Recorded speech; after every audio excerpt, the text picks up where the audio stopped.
Amis des Solid State Relay, bonjour. Voici cette troisième vidéo, suite au colis de fan que j'avais reçu. Et je vous avais promis aussi de vous montrer un petit peu comment déterminer un petit peu les caractéristiques et le brochage d'un Solid State Relay.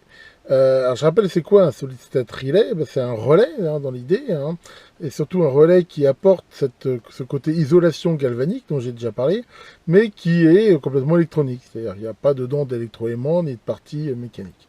Généralement, pour pas tous, mais enfin, je veux dire, la quasi-totalité utilise un système optique, c'est-à-dire qu'en gros, il y a une partie qui est une LED qui va éclairer à l'intérieur un dispositif qui peut être, alors c'est généralement un triac, dans la mesure où ça commande des charges alternatives, généralement sur secteur, mais pas forcément. Ça peut aussi être un thyristor, ça peut aussi être, pourquoi pas, des relais, enfin il y a des solid state relais continus, derrière qui pilotent des transistors, qui peuvent être bipolaires, MOS, enfin un petit peu tout ce qu'on veut. Ici, donc tout ce que j'ai, c'est cette indication, solid state relais, donc déjà ça me dit que c'est bien ça. Sinon, à la forme, j'aurais pu le deviner, mais bon, ça aurait été éventuellement un peu plus compliqué. Et la marque et cette référence où j'ai cherché sur le net, bon, j'ai pas vraiment trouvé. Maintenant, il y a 24 dedans. Souvent, quand c'est comme ça, c'est quand même une tension. Et quand c'est une tension, c'est quand même plus de chances d'être la tension de commande que la tension de commutation. Il faut bien voir que la majorité de ces trucs-là sont quand même faits pour commander des charges sur secteur. Mais voilà, et tout ce que j'ai, c'est ça. Alors c'est pareil, par habitude, généralement, et au niveau de l'isolation, les broches les plus rapprochées sont plutôt la commande et les plus écartées, on va dire, ce qui est l'équivalent de l'interrupteur de la charge. Alors ce qu'on peut bien sûr faire déjà, c'est prendre un ohmmètre et regarder justement ce qu'on a entre les broches. Donc là, comme d'habitude, dans la bonne vieille méthode, on prend la première broche, on regarde. Là, je vois qu'avec la deuxième broche, là j'ai une résistance très élevée, de l'ordre de 9 mégohms. Là, j'ai rien. Là, j'ai rien. Ici, donc en inverse, qu'est-ce que j'ai? J'ai aussi une résistance très élevée. Là, j'ai toujours rien. Là, j'ai toujours rien. Et ici, donc, là, j'ai une résistance aussi a priori élevée. Et de même que ici. Voilà, donc ça me donne déjà une indication. On voit qu'il y a éventuellement quelque chose de très élevé ici, mais par contre, entre les deux broches, il n'y a rien. Et sur un relais, c'est normal, vu qu'il apporte cette isolation galvanique, le lien entre les deux, c'est la lumière, c'est assez normal. Alors ici, le mode ohmmètre ne donne pas grand-chose. Il faut mieux se mettre en mode diode, sur des semi-conducteurs, c'est plus parlant. Et là, si je regarde, là, je vois j'ai une tension de à peu près 0,8 volts dans ce sens-là, et dans celui-ci, une tension de 1,2. Alors ça donne déjà une indication. Pourquoi? Parce que souvent, les LED qui sont à l'intérieur, elles sont, y a quand même, elles sont faites pour être éventuellement commandées aussi en alternatif, ce qui fait qu'il y a généralement aussi une diode. Alors ça peut être soit deux LED tête bêche, soit il y a une diode en retour. Mais ici, on voit ces deux valeurs, donc ça va nous donner une indication. De toute façon, comme on va le voir, quand on va essayer, le fait de brancher à l'envers, éventuellement, n'est généralement pas dangereux. Et là, entre les deux broches, là, j'ai rien du tout. Et là, j'ai rien du tout. Ce qui est assez logique ici par rapport au fait que ça soit la commande. Donc voilà ce qu'on a déjà, comme déjà en premier contact, on va dire, avec un contrôleur. Alors ce qu'on va faire maintenant, on va déjà marcher en faisant en continu. C'est-à-dire qu'on va le mettre en série ici avec une petite ampoule, alimentée en continu, et regarder ce qui se passe quand on met une tension là de commande sur ce que je présume être la LED. LED qui a priori une résistance en série, mais encore une fois, on va faire attention, on va regarder le courant. Alors allons-y. Bien, alors pour essayer, qu'est-ce que j'ai fait? J'ai mis en série avec ce que je pense être la partie relais ici, une petite ampoule là de 6 volts, et une alimentation continue de 6 volts, et là une autre alim, ici donc sur la LED. Alors, je vais augmenter tout doucement la tension sur la LED et voir ce qui se passe. Donc là, je tourne doucement, et hop, tiens, je vois déjà quelque chose d'intéressant, donc la lumière s'allume. Et si je coupe la tension dans la LED, je vois qu'elle reste allumée.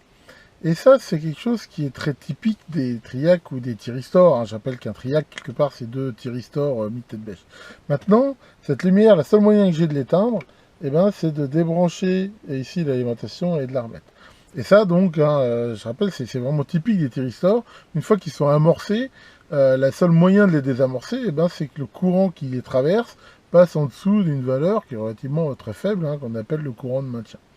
Donc là, voilà, là je mets bien en évidence ce côté ici thyristor. Alors si c'est un triac, eh ben, ça marchera dans les deux sens. Donc là, si j'inverse la polarité, on va regarder ce qui se passe au niveau là de la commande. Et là, je recommence à mettre du jus dans la LED. Et on voit que ça marche exactement de la même façon. Là, ça y est, là j'ai mis le jus dans la LED. Maintenant, je l'enlève et ça reste ici amorcé. Voilà. Donc, ça confirme le fait que c'est un triac ici qui commande le système. Alors maintenant, ce que je peux regarder, c'est si j'inverse la polarité de la LED, qu'est-ce qui se passe? Est-ce que ça va fonctionner toujours ou pas? C'est-à-dire, est-ce que c'est une LED, on va dire, symétrique, hein? Alors souvent, c'est une LED tête bêche ou une LED prise dans un réseau. Enfin, moi, il y a plusieurs systèmes. Là, si j'augmente la tension, là, pour le coup, non. On voit que la lumière ne s'allume pas. Par contre, si j'augmente, le courant augmente un tout petit peu, mais vraiment très très faiblement. Par contre, si ici, je remets dans ce sens-là, voilà, on voit que c'est assez sensible, parce que la lampe là s'allume, alors que j'ai quasiment que 2 volts aux bornes. Mais le courant est très faible. Et même si je monte ici jusqu'à 24 volts, eh ben à 24 volts, j'ai de l'ordre d'avoir 20 milli. Ce qui veut dire que c'est un système qui est très sensible, parce qu'en fait, il fonctionne, on va dire, de 2 à 24 volts. Mais je pense qu'il y a quand même une résistance en série avec la LED, parce que je vois qu'à 24 volts, là, je suis aux alentours, en effet, de 20 milli. Si ce n'était pas le cas, il n'y aurait pas de résistance, le courant augmenterait bien plus. Donc voilà, ici, ça me permet de voir que ce système fonctionne, que c'est probablement donc quelque part un phototriac de puissance. Alors, reste maintenant à déterminer si c'est un relais qui a un dispositif de commutation au zéro ou pas. Je vous ramène sur cette vidéo que j'avais fait.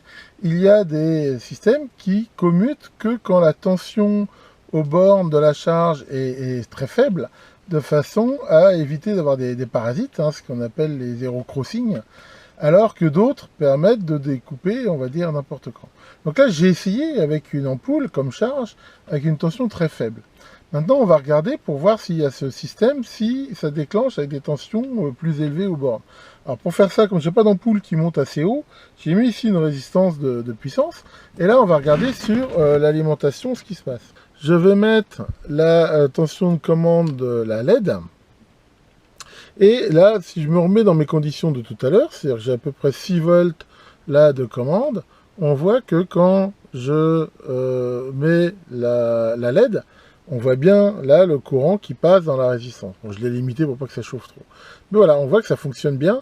Et là, comme tout à l'heure, hein, vous voyez, je donne une impulsion dans la LED, on voit bien le courant ici qui bouge. Et ici, je le désamorce. Maintenant, qu'est-ce qui se passe? C'est la tension aux bandes de la charge est importante. Là, par exemple, 32 volts. Là, si je remets la LED, eh ben, on voit que ça ne commute pas. On voit qu'il n'y a rien qui passe. Et pour que ça commute, regardez bien, tac, voilà. Il faut que la tension descende en dessous d'un certain seuil. Voilà. Et ça prouve quoi? Ben, ça prouve qu'il y a bien ici ce système de commutation au zéro. On peut même le mesurer. À mesure où si ici je mets l'excitation, on voit qu'il n'y a pas de courant. La tension est de 32 volts. Si je baisse ici la tension,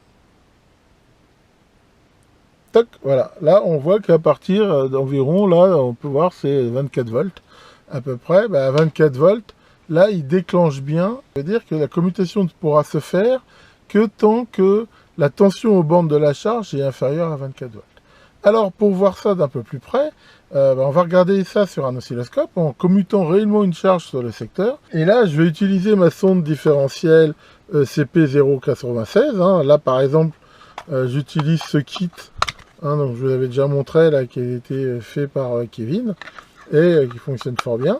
Et grâce à cette sonde, on va pouvoir regarder justement la tension aux bornes et regarder comment ça se commute.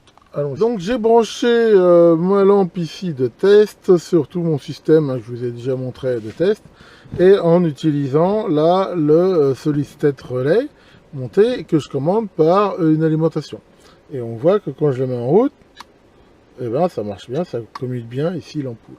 Alors ce qui va être intéressant de voir maintenant, c'est grâce à la sonde différentielle Ici, je peux mesurer le secteur, donc aux bornes de l'ampoule. Et on va regarder justement ce qui se passe au moment de la commutation. Alors là, je me suis mis donc en mode single, hein, de façon à déclencher au moment où je vais envoyer le jus dans la LED. Attention, c'est parti. Et voilà. Donc là, on voit pas bien, parce que ça l'a fait, je veux dire, au mauvais moment. C'est pas grave, on va recommencer. Voilà, là, on voit pas mal. Alors, qu'est-ce qui se passe? Eh ben, on voit bien qu'au moment où ici, ça a commuté, hein, il y avait sans doute une tension aux bornes de la charge qui était trop élevée, ce qui fait que ça n'a pas commuté tout de suite. Et on voit que ça n'a pas allumé au moment aussi où c'est passé, mais bien quand l'onde est repassée à peu près ici au zéro. Hein, si on refait ça encore quelques petites fois, on va bien voir, voilà, là on le voit encore. Ah, bien sûr, là comme c'est complètement asynchrone, tout va dépendre du moment où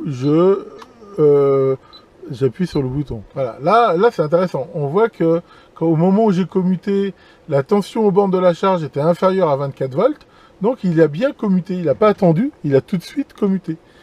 Mais si là par exemple je recommence, là par contre on voit très bien que il n'a pas commuté tout de suite, il a bien attendu d'être au zéro. Grâce à toutes ces mesures, on a pu déterminer le brochage de ce solid-state relais et aussi déterminer que il avait ce système de commutation au passage par zéro et là en le montant, je veux dire, en conditions réelles, et grâce à ma sonde différentielle, là on peut vraiment le constater. Alors je reconnais que je me suis trompé, je pensais que ces trucs-là n'étaient pas équipés de cette détection par zéro, et justement je voulais en profiter pour vous montrer un petit peu l'effet graduateur, qui justement consiste à quelque chose qui n'a pas de système de détection par zéro, à commuter plus ou moins au moment de l'onde secteur, ce qui commute plus ou moins, on va dire, de l'onde, mais ça génère des parasites, parce que si on commute, on voit bien au moment pile où c'est plein pot, et ben voilà, le courant s'établit très très fort, très très vite dans les fils, ce qui fait un champ magnétique très intense et surtout très rapide, donc qui génère beaucoup d'harmoniques. Mais enfin, c'est pas grave, ça sera pour une prochaine vidéo. Au contraire, là, ça vous montre bien ce système de commutation par zéro, et ce qui est plutôt une bonne chose. Hein, quand on ne veut pas utiliser justement ce côté graduateur et tout, on a toujours intérêt à prendre des relais qui commutent comme ça au zéro, parce que ça génère beaucoup moins de parasites au moment de la commutation. Et en même temps, c'est mieux, parce que si par exemple on commute une ampoule, comme elle se commute au moins il y a peu de tension, ça fait monter progressivement la tension et le courant dans le filament de l'ampoule, et ça les fait durer beaucoup plus longtemps. Donc voilà, pour tout ce qui va être, je veux dire, commande de charge, on va dire, quand on ne veut pas cet effet graduateur, on a tout intérêt à prendre ça.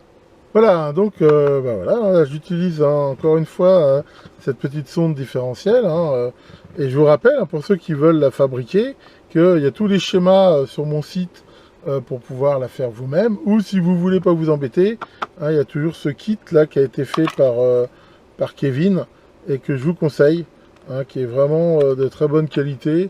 Et je veux dire, enfin honnêtement, je fais pas de la pub, hein, moi encore une fois, je gagne pas un rond là-dessus. Et lui, je pense pas non plus qu'il gagne beaucoup d'argent, mais ça permet quand même de rendre service. Et ça permet vraiment, comme on le voit, en toute sécurité, et pour vous et votre silo, de faire des mesures comme ça sur le secteur sans danger. Si ça vous intéresse, vous allez sur eBay, vous tapez Syrop, puis vous trouverez et cette kit, et toujours aussi, généralement, je crois qu'il y en a encore, le kit de déchargeur de Kappa pour ceux que ça intéresse. Et bien voilà pour cette vidéo. Alors il y a eu, pour la petite histoire, des petits dommages collatéraux. Hein. Vous pouvez voir un grand classique, à savoir que mon grip dip là, il est complètement fondu, là, complètement niqué. Enfin je le change. Et ma petite résistance de 47 ohms que j'avais mis en charge, on voit qu'elle a bronzé. C'est bien la seule à bronzer, rebonder de ce temps. Alors pourquoi ça s'est fait ça? Parce que quand je mettais des 32 volts dans 47 ohms, j'avais pris une résistance de puissance, comme on peut le voir, mais mon idée c'était de ne pas la faire fonctionner longtemps, de façon à ce qu'elle chauffe un petit peu, mais pas trop.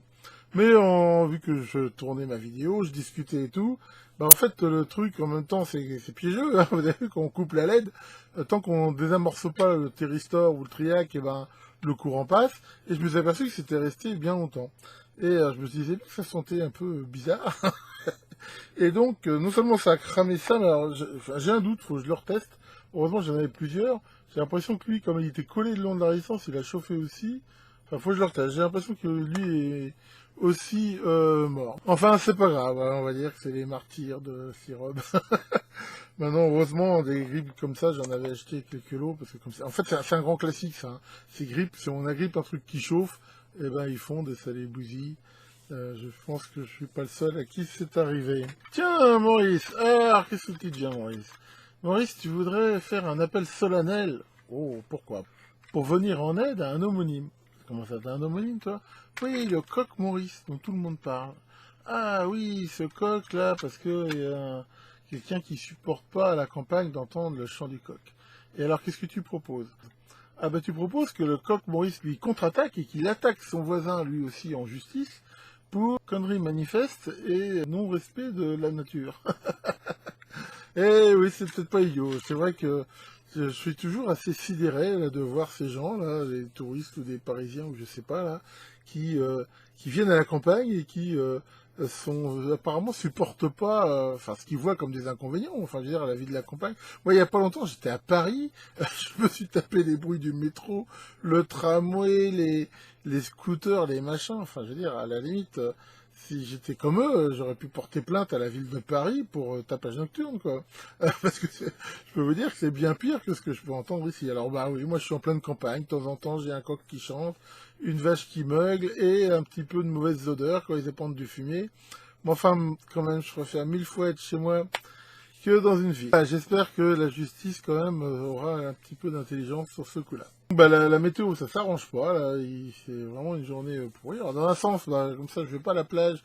Comme vous pouvez le voir, je fais beaucoup plus de vidéos. Là, je voudrais bien quand même essayer d'attaquer un petit peu là, le montage de la CNC. Et je vous montrerai ça, évidemment, au fur et à mesure. Que le grand Zero Crossing vous commute vos charges sans parasite. Et à très bientôt pour de nouvelles vidéos.